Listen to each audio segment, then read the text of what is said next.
오늘 우리에게 주신 말씀 두 군데 봅니다.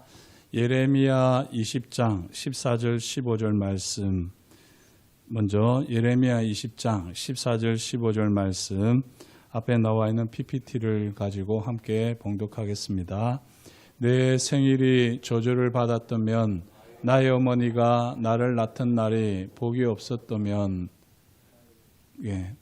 나의 아버지에게 소식을 전하여 이르기를 당신이 등남하였다여 아버지를 즐겁게 하던 자가 저주를 받았다면, 이 말씀과 함께 또 예레미야 애가 2장 1절에서 5절 말씀입니다. 예레미야 애가 2장 1절에서 5절 말씀 이제 천천히 함께 봉독하겠습니다. 슬프다, 주께서 어찌 그리 진노하사 딸 시온을 구름으로 덮으셨는가. 이스라엘의 아름다움을 하늘에서 땅에 던지셨으며 그의 진노의 날에 그의 발판을 기억하지 아니하셨도다. 주께서 야곱의 모든 거처들을 삼키시고 긍휼히 여기지 아니하셨으며 노아사 딸 유다의 견고한 성체들을 허물어 땅에 엎으시고 나라와 그 지도자들을 욕되게 하셨도다. 맹렬한 진노로 이스라엘의 모든 뿔을 자르셨으며 원수 앞에서 그의 오른손을 뒤로 거두어 들이시고 맹렬한 불이 사방으로 불사름같이 야곱을 불사르셨도다.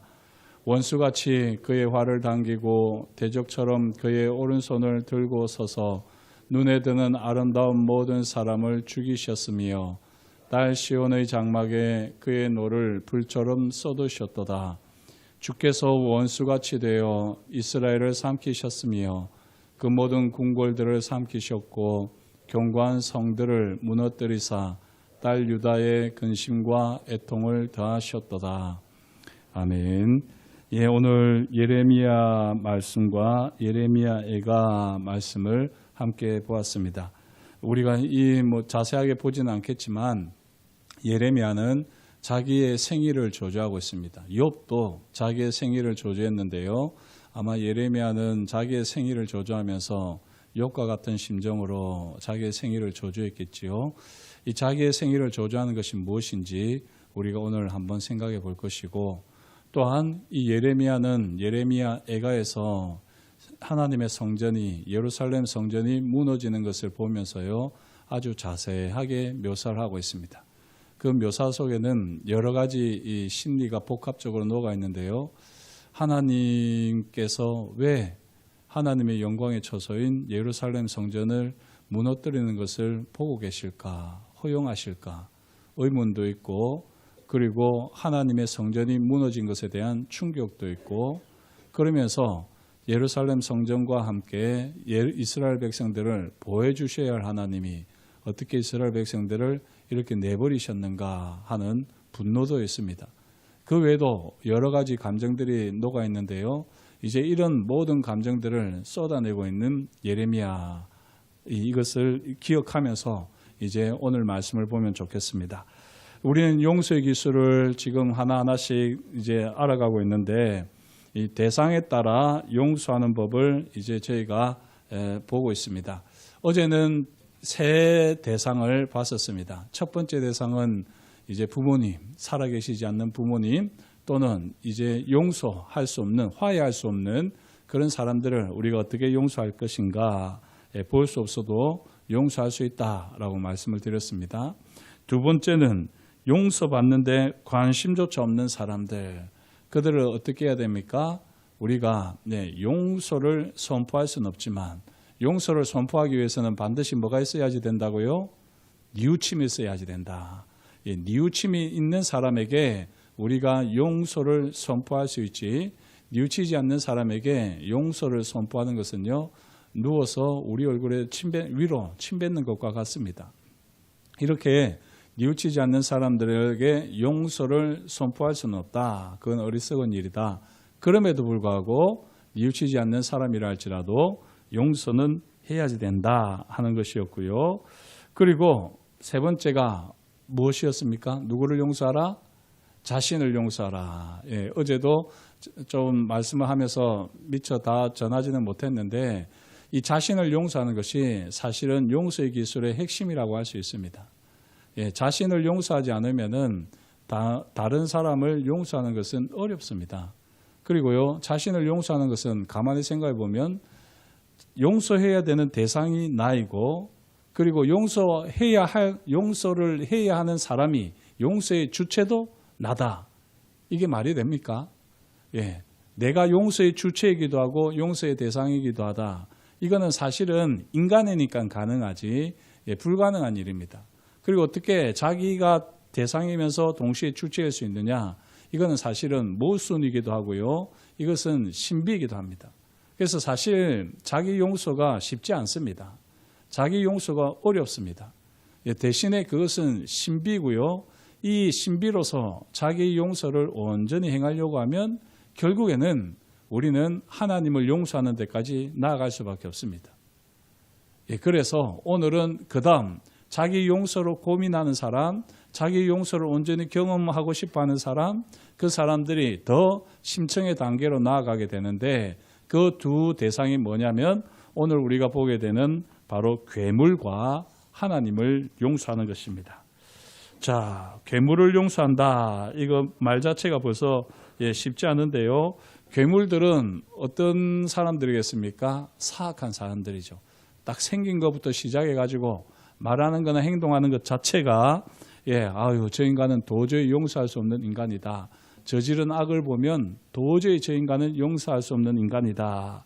라고 하면서 우리가 용서를 도저히 할 수 없다고 결심하는 사람들, 용서를 포기하는 사람들, 우리가 용서를 포기할 뿐만 아니라 자기 스스로도 자기를 용서하기를 포기한 사람들, 이 괴물들 어떻게 해야 될까요? 당연히 용서해야 된다는 것입니다. 많은 사람들이 이런 괴물들을 용서하면 세상이 어떻게 되겠느냐라고 말을 합니다. 그 논리를 간단하게 얘기하면요. 용서받지 못할 자로 용서받지 못할 자로 남겨두어야 하는 이유는 그 흉악한 괴물들을 용서할 경우에 그들이 자행한 참사를 축소시키기 때문이다. 이렇게 말을 하는 사람들이 있다는 것입니다. 이 책에 보면 이 유대인 소설가 신시아 오제익이라는 사람이 주장한 말을 그대로 옮겨놓고 있는데요. 괴물들을 용서할 때 고통과 죽음에 대한 감각이 흐려진다. 용서는 피해자의 고통과 죽음을 과거에 사장시킨다. 그것은 희생자에 대한 동정심을 희생시켜 살인자에 대한 동정심을 배양하는 것이다. 이렇게 이야기를 하면서요. 괴물들은 결코 용서해서는 안 된다라고 그는 주장했습니다. 일견 맞는 말이지요. 그리고 많은 사람들이 충분히 여기에 동의할 만한 말입니다. 마지막에 표현한 것, 희생자에 대한 동정심을 희생시켜서 살인자에 대한 동정심을 배양하는 것, 이게 바로 괴물들을 용서하는 것 아니냐라고 말한다는 겁니다. 이런 주장들을 많이들 할 텐데요. 엄밀하게 따졌을 때 사실 용서는 사악한 짓을 축소하지 않습니다. 용서는 희생자에 대한 동정심을 희생하는 것이 아니고요. 살인자에 대한 동정심을 배양하는 것도 아닙니다. 사실 우리가 용서의 기술을 바로 터득하고 나면 용서를 제대로 하게 되면 어떻습니까? 한번 제가 다시 물어볼까요? 비난을 면제하는 것이 용서입니까? 용서가 아닙니까? 용서가 아니지요. 비난하지 않는 것이 용서라고 착각하면 안 된다고 제가 말씀드렸습니다. 잘못을 덮어주는 것이 용서입니까? 용서가 아닙니까? 물론 용서하면 비난하지 않을 수 있고 잘못을 덮어줄 수 있습니다. 하지만 잘못을 덮어주는 것이 용서가 아닙니다. 이렇게 비난하지 않고 잘못을 덮어주려고 하면 그 전에 용서가 이루어져야지 되는데 용서가 이루어지려고 하면 현실을 직시해야지 됩니다. 진실을 대면해야지 됩니다. 이 현실을 직시하고 진실을 대면하려고 하면 괴물이 저지른 극악무도한 짓을, 무차별한 짓을 우리는 똑똑히 보아야지 되고요. 그것을 똑똑히 판단을 해야지 되고, 그리고 거기서 멈추거나 두려워하거나 포기하는 것이 아니라 그것을 직시하고 그대로 나아가서 용서를 해야지 되는 것입니다. 만약에 우리가 괴물들을 용서하지 않게 되는 것은요, 우리가 괴물들에게 넘어가는 겁니다. 괴물들은 왜 그렇게 극악무도한 짓을 합니까? 자기 스스로를 용서하지 않았기 때문에, 세상 사람들로부터 용서받고 싶지 않기 때문에 그런 일을 한 것입니다. 그런데 우리가 그들을 용서하지 않는다고 우리가 흥분하고 도저히 용서할 수 없어 할수록 이런 괴물들은 더 기뻐하는 거죠. 왜냐하면 자기들의 의도대로 되니까, 자기들이 바라던 대로 되니까. 그렇기 때문에라도 우리는 이 괴물들을 용서해야지 됩니다. 너는 괴물이 아니라 인간이다 하는 것을 괴물들로 깨닫게 하기 위해서라도 우리는 용서를 해야지 되는 것입니다. 그리고 또 우리가 이 괴물들을 용서해야 되는 이유는 무엇입니까?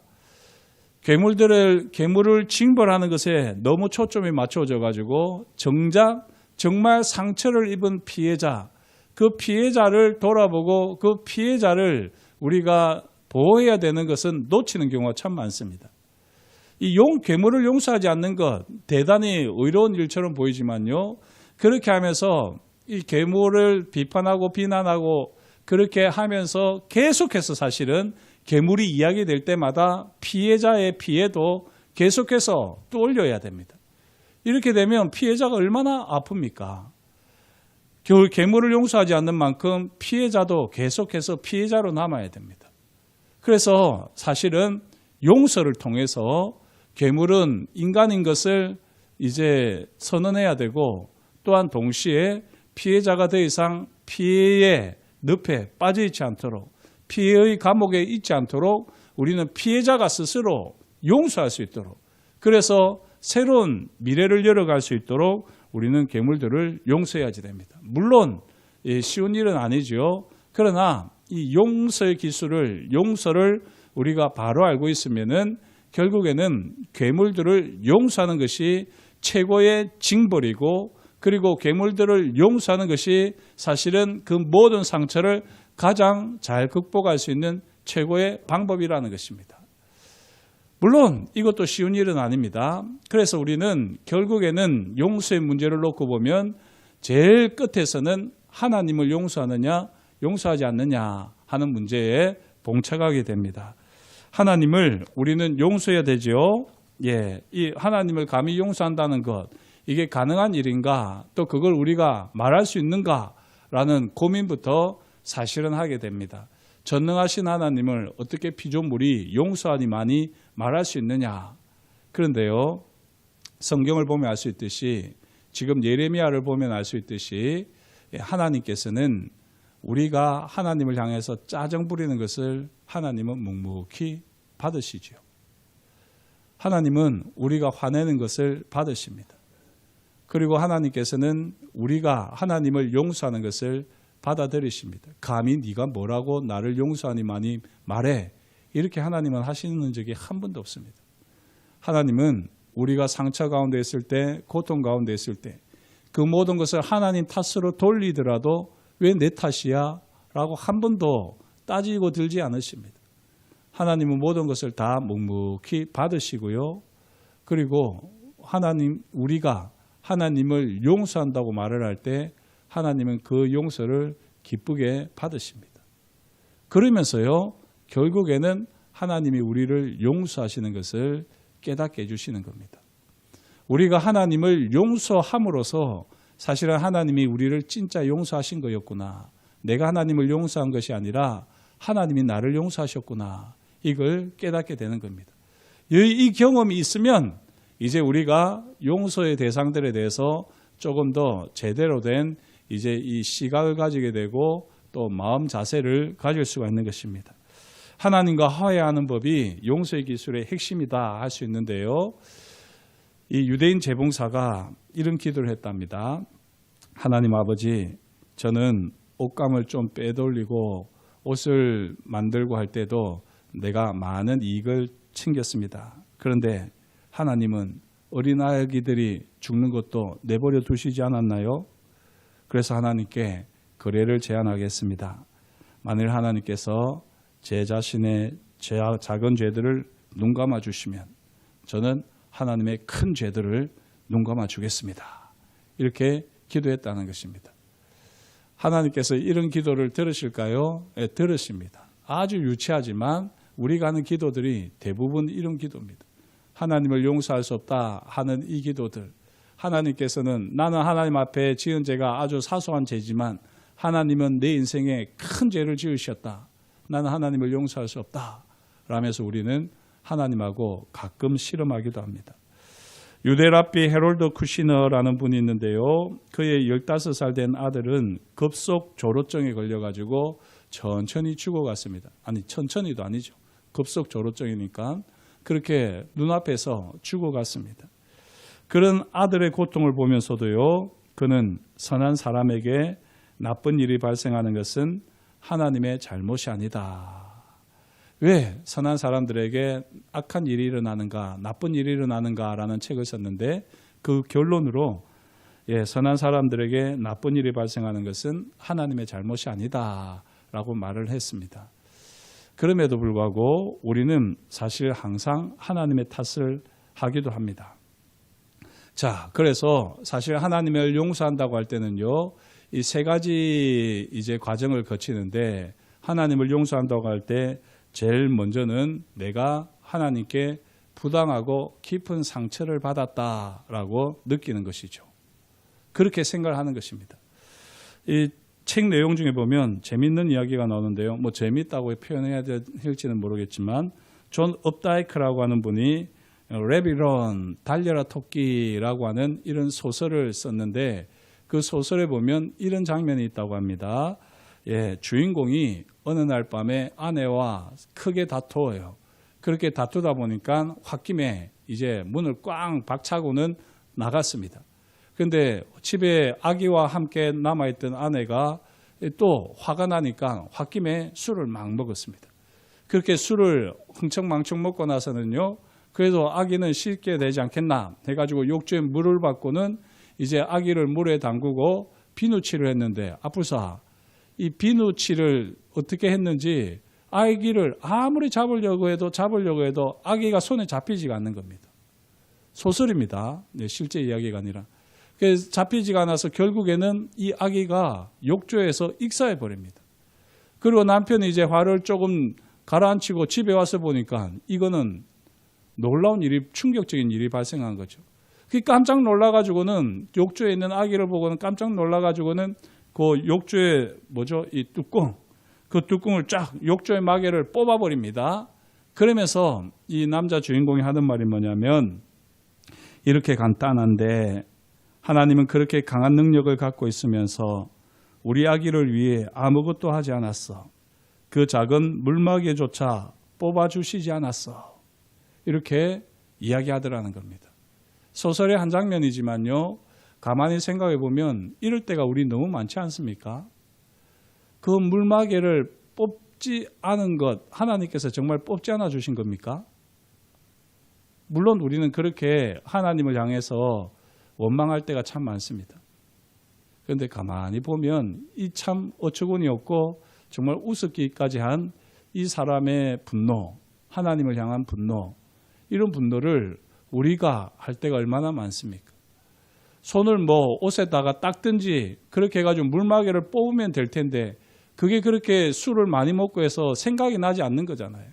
그리고 당황해가지고는 더 아기를 이 물속에서 죽게 만든 어떤 부모들이 있지 않습니까? 좀 더 진짜 근본적으로 따져 들어가면 자기들이 그렇게 싸우지 않았으면 이런 일도 발생하지 않았을 텐데 그 모든 탓을 하나님께로 돌리는 것입니다. 그렇게 전지전능하신 분이 이 욕조에 물막이 하나 뽑아주지 않았느냐고. 자기가 해야 될 일인데, 자기들이 해야 될 일인데 그걸 하나님 탓으로 돌리는 것입니다. 우리가 분노하는 일들, 특별히 하나님을 향해서 분노하는 일들 대부분이 보면요. 우리가 해결해야 될 일인데 그 책임을 하나님께로 돌리는 경우가 참 많습니다. 그렇게 해놓고는요. 하나님을 미워하는 거죠. 조용히 하나님께서 그걸 다 받아주니까 진짜 하나님이 잘못하신 줄 알고 하나님을 막 미워하는 것입니다. 이렇게 하나님을 미워할 때 우리는 하나님을 미워하지 않겠죠. 그래도 신앙생활하고 이렇게 신년 특별 새벽 기도까지 이어가는 우리가 하나님을 미워할 수 있겠습니까? 대신에 우리도요, 하나님의 선물을 미워하지는 않는지 우리 스스로를 살펴야 됩니다. 예레미야가 지금 그렇게 하고 있는 거예요. 예레미야는 감히 자기가 겪고 있는 예루살렘의 멸망 앞에서 하나님을 미워할 수는 없습니다. 그러나 자기는 자기를 미워합니다. 내가 태어나지 않았더라면, 내 생일이 저주를 받았더라면, 내 부모가 나를 낳기 전에 차라리 내가 죽었더라면, 이렇게 자기를 미워하는데요. 자기가 누굽니까? 자기는 하나님께서 이 땅에 나게 하신 하나님의 선물입니다. 우리가 하나님을 미워하지 않는 대신에 하나님이 주신 선물을 미워하는 경우가 너무나도 많은 것이죠. 우리가 우리 인생을 더 하나님이 기뻐하시는 대로 살지 못하고 있는 것은요, 사실 그 내면을 보면 하나님을 미워하고 있는 행위입니다. 그리고 하나님께 실망하고 하나님께 분노하고 있는 행위입니다. 그런데 그 실망과 분노가 진짜 하나님 탓으로 돌리는 게 맞느냐는 거죠. 그렇게 우리가 신앙생활 하다가 이제 어느 정도 철이 들면 하나님의 성품을 이해하게 되고요, 하나님을 변호하게 되는 것입니다. 오늘 찬양처럼 어두운 그림자가 오히려 하나님의 역사에 빛나는 영광을 더해준다. 우리의 삶의 자리가 어두우면 어두울수록 하나님의 영광은 더욱더 빛난다라고 하는 이 진리를 우리는 이해하기 시작하고요, 현재 우리가 당하는 모든 고통은 나중에 하나님이 부어주시는 은혜를 더욱 빛나게 할 것이다. 로마서 8장에 있는 말씀을 의역했는데 이와 같이 우리는 점점 깨닫기 시작하는 겁니다.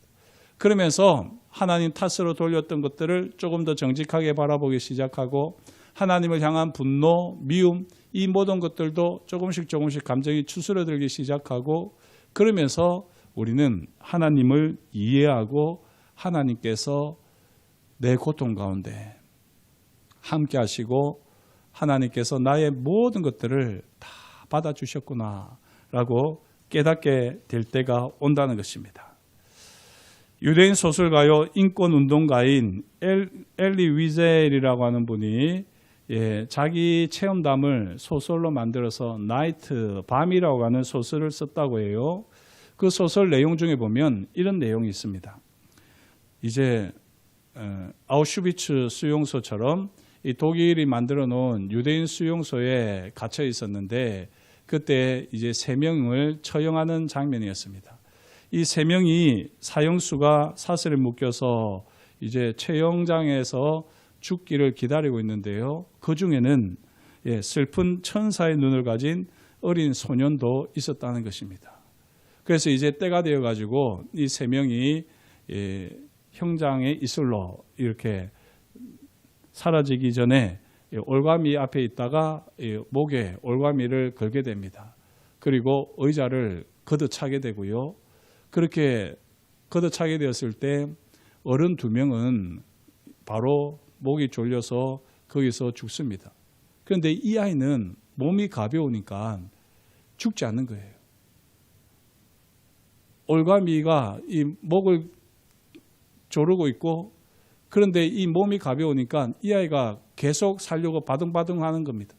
그걸 30분 동안 그러고 있는 것입니다. 그걸 보고 있던 많은 이 수용소에 있었던 사람들이 더 이상 보고 있을 수가 없는 거죠. 그때 이 엘리 위젤 뒤에 있던 한 사람이 이렇게 나직막한 목소리로 말을 했다는 겁니다. 도대체 하나님은 어디에 계신 거야? 라고 말을 했다는 거예요. 그런데 그때 이 엘리 위젤이 직접 말을 한 것은 아니고 마음으로부터 이런 대답을 하더랍니다. 하나님이 어디 계시냐고? 지금 여기 계시지. 지금 저 교수대 위에서 교수형을 받고 계시지. 이렇게 자기 마음에서부터 울려지는 이 소리를 듣게 되었다 하는 게 이 소설 장면 중에 나옵니다. 혹시 지금 고통을 당하고 계시고 너무 힘든 일을 당하고 계셔서 이 하나님을 향해서 분노를 하고 계시다면요, 분노하십시오. 분노하십시오. 증오까지는 이르지 마시고 마음껏 또 조심스럽습니다만 어쨌든 분노하십시오. 이해할 수 없으면 이해할 수 없다고 마음을 털어놓으시고, 왜 하필이면 다른 사람이 아니라 나냐고, 다른 사람보다 나는 그래도 신앙생활을 잘하려고 몸부림쳤었고, 나는 그래도 다른 사람보다 더 최선을 다하는 사람이었는데 왜 내게 이런 고통과 불행이 하나님께서 허락하셨냐고. 그래서 하나님께 물어보시고 하나님께 그런 감정을 토로하시는 것도 나쁘지 않습니다. 그리고 그 가운데 어쩌면 정직하게 하나님을 향한 미움, 하나님을 향해서 미워할 수 없다면 하나님의 선물인 나를 미워하고, 내 주변의 가족을 미워하고, 내 주변의 친구를 미워하고, 그렇게 세상을 미워할 수도 있습니다. 그러나 그때 우리가 꼭 기억하셔야 될 것은 하나님께서 침묵 가운데 우리의 모든 화를 사실은 다 받아들이십니다. 가끔 제가 새벽 기도 때는 말씀을 드렸던 것 같은데, 우리 어머니들이 그렇잖아요. 저도 이렇게 지금 이 말씀을 들으면서도 생각이 나지만, 고등학교 때 이제 아침에 조금이라도 더 자고 싶어가지고 이렇게 자고 있으면, 알람을 끄고 자고 있으면 어머니가 깨우시잖아요. 아침밥은 꼭 먹고 갔으면 좋겠다라고 하면서 그렇게 깨우세요. 그러면 막 일어나기 싫어가지고 짜증을 부리지 않습니까? 막 짜증을 부리고, 또 보면 저희 집은 뭐 그렇게 잘 살지를 못해가지고 반찬이 항상 똑같아요. 김치에다가 검은 콩에다가, 그리고 뭐 하여튼 항상 똑같았습니다. 항상 이렇게 지겨운 밥 먹으라고 아침 일찍 깨우는 게 사실은 너무 싫었어요. 그래서 막 짜증을 부렸던 기억이 있습니다. 그런데 그렇게 짜증을 부려놓고도 버스를 타고 가면서는 어머니한테 내가 왜 이럴까? 어머니는 내가 잘 되기를 위해서 이러시는데 왜 나는 이렇게 어머니한테 함부로 대할까? 참 못난 사람이다, 못됐다, 이런 걸 느낄 때도 많았거든요. 그런데 그래 놓고도 또 그렇게 하는 모습을 보면서 참 어머니의 사랑이 크구나, 이렇게 깨달을 때가 많았습니다. 부모도 그러시지만 하나님은 더 하시지 않습니까? 사실 하나님은 우리가 하고 있는 모든 짜증과 분노와, 심지어는 우리가 하나님을 향해서 가지고 있는 그런 마음들까지 다 받으십니다. 다 받으십니다. 그리고 이제 비로소 우리가 하나님을 용서할게요 라고 말할 때까지 하나님은 사실은 기다리십니다. 그리고 나서 지내놓고 보면 내가 하나님을 용서한 것이 아니라 사실은 하나님께서 계속해서 나와 함께 하시면서 나를 용서하셨다는 것을 깨닫게 되는 데까지 이르지요. 그 정도 되고 나면 이제 우리는 용서의 기술을 가지고 용서의 삶을 제대로 살아낼 수 있을 것입니다. 나는 그런 걸 못 깨달았으니까 나는 마음대로 살아도 된다는 말이 아니지요. 우리는 그렇게 되기까지 계속해서 아직까지 서툴고 힘들겠지만 용서의 삶을 살아가는 그런 우리가 되어야 할 것입니다. 오늘은 특별히 용서의 기술로 이렇게 저자가 이야기하는 것이 없더라고요. 괴물을 용서하고 하나님을 용서한다. 이것은 기술의 문제가 아닙니다. 우리 전 인격이 경험해야 되는 문제이긴 하지만 이걸 기술이라고 하는 말로 이야기하기에는 너무나도 심오한 영역이기 때문에, 그러나 반드시 거쳐서 경험해야 하는 영역이기에 이와 같이 소개를 하고 있는 것 같습니다. 저와 여러분들의 삶의 자리에서 우리가 먼저는 해야 될 숙제는, 과제는 자기를 용서하는 것입니다. 이 신비를 우리가 경험하고 이 신비를 제대로 경험하려고 하면 우리가 괴물도 용서를 할 줄 알고 하나님을 용서하는 데까지 이를 때에 우리는 비로소 진짜 자기를 용서하게 될 것입니다. 우리가 우리를 어떻게 용서하겠어요? 우리가 무슨 사랑이 있어서? 하나님이 우리를 용서하시는 그 사랑을 경험한 다음에야 우리는 진짜 자기를 용서할 수가 있습니다. 바라기는 저와 여러분들이 하나님을 용서하고 나를 용서하기까지 이 용서의 삶을 계속해서 몸부림치면서 살아갈 수 있기를 축복합니다. 그러면 지내놓고 보면 이때가 가장 하나님을 가까이 하는 때, 이때가 가장 하나님께서 나와 가까이 하셨던 때, 내가 눈물 흘릴 때 하나님도 같이 눈물 흘리시고, 내가 화를 낼 때 하나님도 같이 화를 내시고, 내가 짜증 부릴 때 하나님도 그 짜증을 다 그대로 받으시면서 하나님께서 우리와 함께 하셨다는 것을 나중에야 우리는 경험하게 될 것입니다.